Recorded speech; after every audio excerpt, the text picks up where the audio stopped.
Hello guys, hello friends, hello family. This is Dr. T, and once again, welcome to Clinical Medicine with Dr. T. So guys, on today's discussion, I want us to go back to PV bleeding. We have done it before, but I didn't go into detail. I just gave you guys a broad overview of PV bleeding. I think it was my second video. I think my very first video was antihypertensives, and then PV bleeding was my second video. So I'm gonna put a link so that guys you can go back and watch that one, because there are things that I will not cover in this particular discussion. I want us to talk about obstetric hemorrhages. It turns out obstetric hemorrhages is the #1 cause of maternal death. Shocking, yeah? And when you say obstetric hemorrhage, you're talking about postpartum and antepartum. So I just want to remind you, as much as I did explain this, but I want to remind you again. When we have a PV bleeding patient,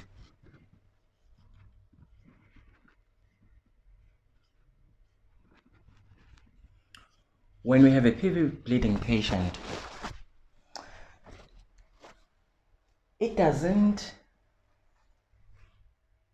our approach to a PV bleeding patient is not to go into details and start taking history, start doing physical examination, but we need to quickly establish whether we're talking about the patient, like the stability of the patient, as I explained in that video, the stability of the patient. Whether we are dealing with a PV bleeding patient who is stable or a PV bleeding patient who is unstable. It's very important.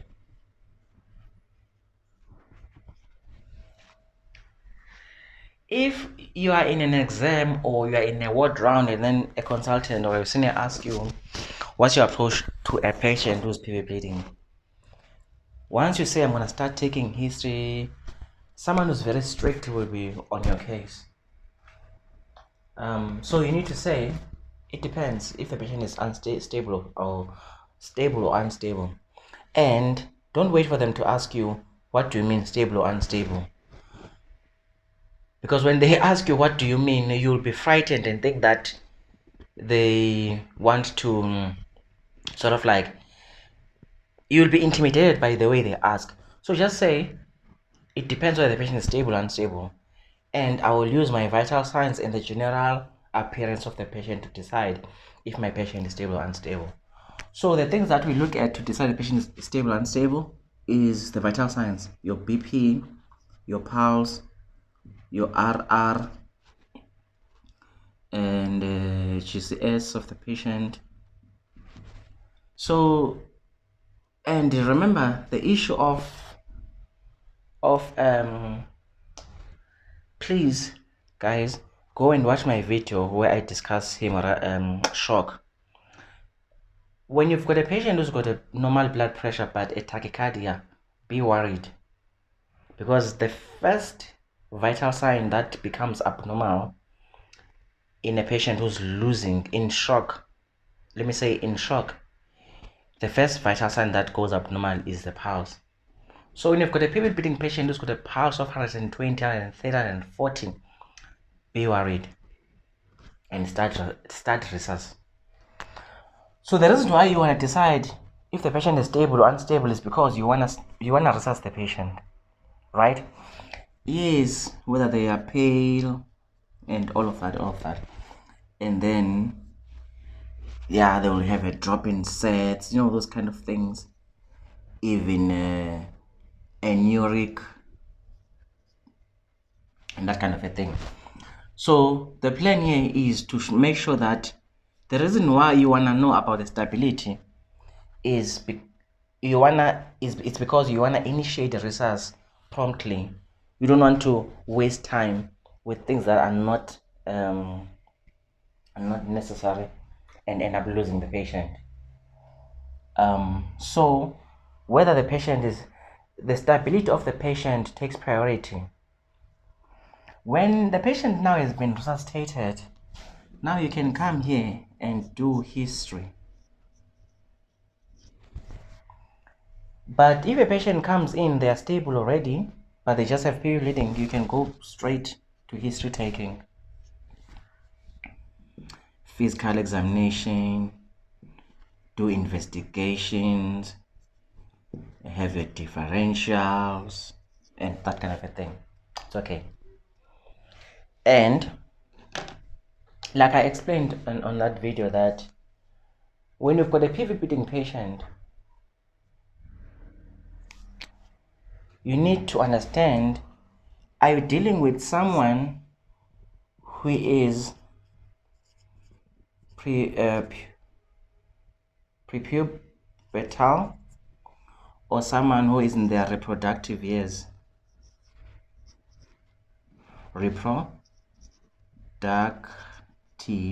years, meaning someone who still can fall pregnant, or someone who is in their menopause. Women roughly fall into these three categories, right?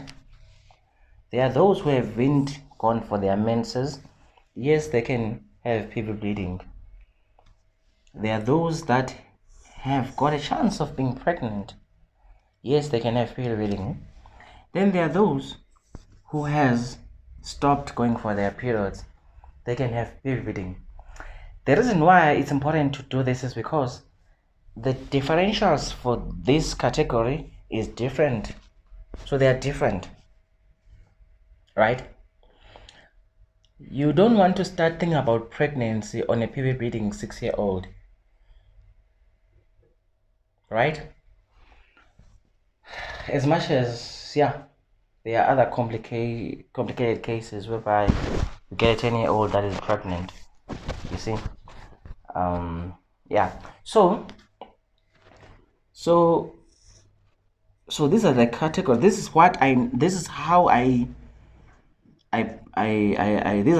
these are the categories that I use when I want to figure out what's happening with my patient. So when it comes to I want us to talk about obstetric hemorrhages in this tutorial. So I won't talk about this. I won't talk about these ones. We're gonna find time and talk. As time goes, we are still gonna cover. We're gonna try and cover everything, eh? So someone who's got PV bleeding and they are in their reproductive years, they can have PV bleeding. So what you want basically is that a PV bleeding patient who is in their reproductive years, you want that pregnancy test. So it can come positive or it can come negative, their pregnancy test. And I said previously that when it comes negative, you can think about your palm coin.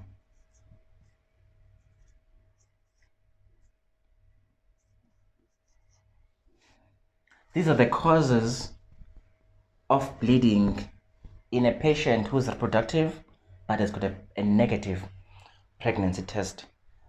So these are your polyps, adenomyosis, leiomyomas like fibroids, malignancies, coagulopathy,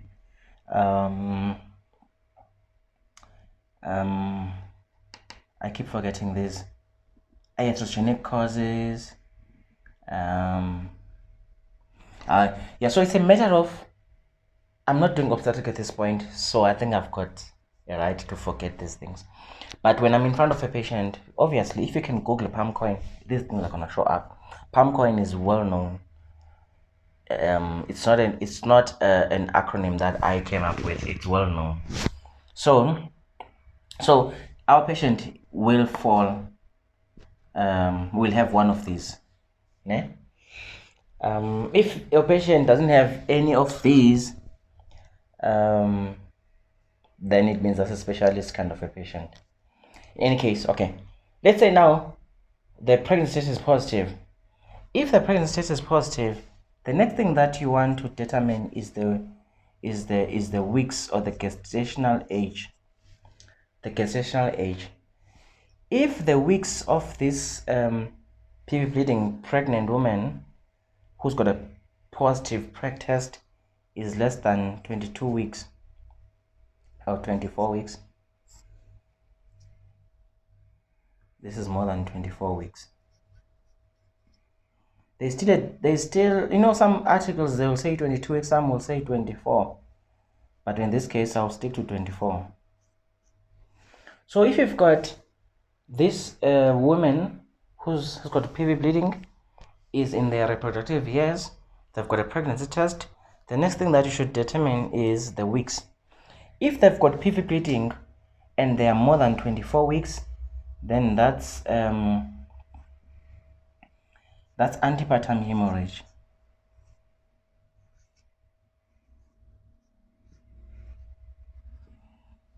That's antepartum hemorrhage. This is what we're going to talk about today.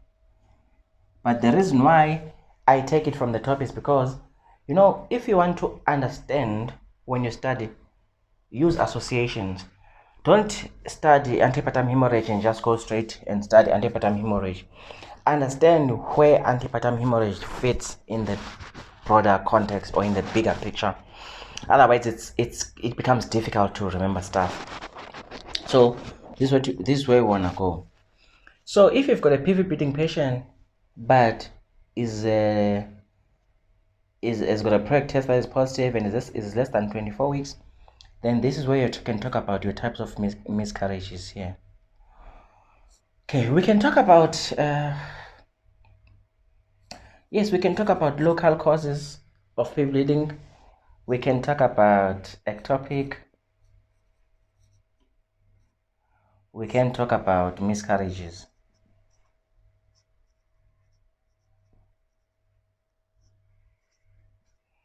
The types of miscarriages, ne?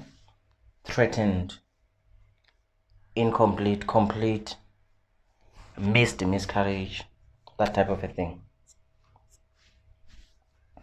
So let's jump into antepartum hemorrhage. That's what we want to talk about today.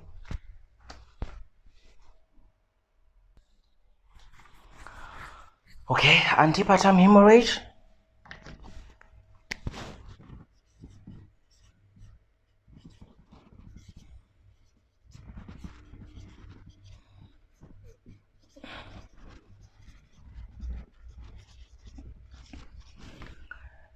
Ante means before, partum means delivery, hemorrhage means bleeding.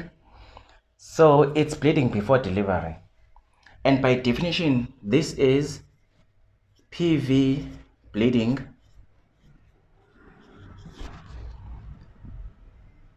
after 24 weeks.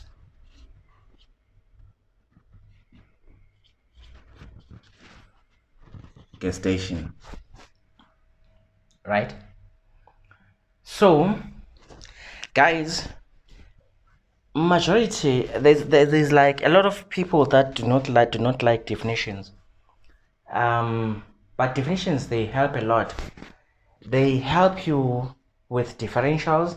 They help you in terms of knowing where to refer the patient. Guys, I'm not kidding you. There are instances where you find the patient has been referred and then the assessment is like antepartum hemorrhage, but when you look at the GA, the patient is only 8 weeks, the patient is only 12 weeks. So the thing is, if you say antepartum hemorrhage, you are gonna manage that patient as an antepartum hemorrhage, even though it's not an antepartum hemorrhage, because you have defined that patient as an antepartum hemorrhage. So yeah, so the causes of antepartum hemorrhage, let's start with the differentials. When someone has got PV bleeding and they are pregnant and they are more than 24 weeks, what are the differential diagnosis then? So can think of, this is very common, a heavy show. Yeah, it's very scary, guys, when you see it, and you cannot say it's heavy show just by seeing the patient at the clinic and say no, it's heavy show, go home. You want to admit this patient and just not take chances, because you might think that it's heavy show and actually they will continue and bleed, and then actually what you thought is a heavy show, it was just when they were just starting to have their true antepartum hemorrhage, and they have an obstetric cause for that. Okay, you can have a heavy show, and you can have we have what we call local causes. So local causes are trying to tell us that not every woman that comes with PV bleeding, they are bleeding from the uterus. You will see now, they can have PV bleeding, they can have bleeding that is maybe coming from, let's say they can have vulvar causes, they can have vaginal causes, they can have, it can be from the cervix, it can even be from the rectum. You know, there are people who can sometimes cannot differentiate whether the blood is from the urethra or from the rectum, or even vice versa. So it can be from the rectum, or it can be from the urinary tract. It can even be from the rectum, like I said. So these are your local causes, which you should be able to rule them out by just inspection and all of that. And then now when you talk about, then you can have systemic causes. Systemic causes would be things like your coagulation problems,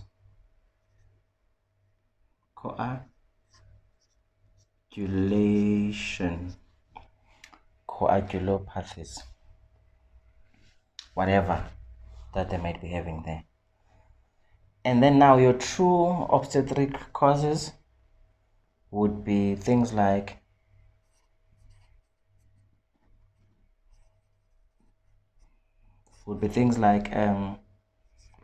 placenta previa, placenta abruptio,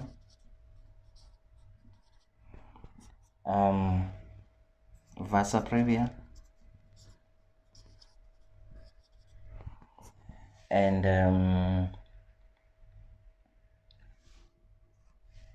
placenta abruptio, uterine rupture.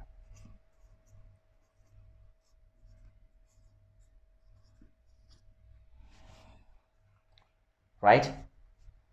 So those are our differentials. So your true obstetric causes of a PV bleeding patient who's pregnant, who's got a positive PrEG test, are these ones. Then you've got your local causes.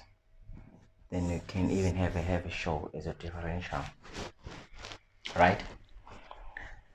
So let's meet on part 2 of this section, guys.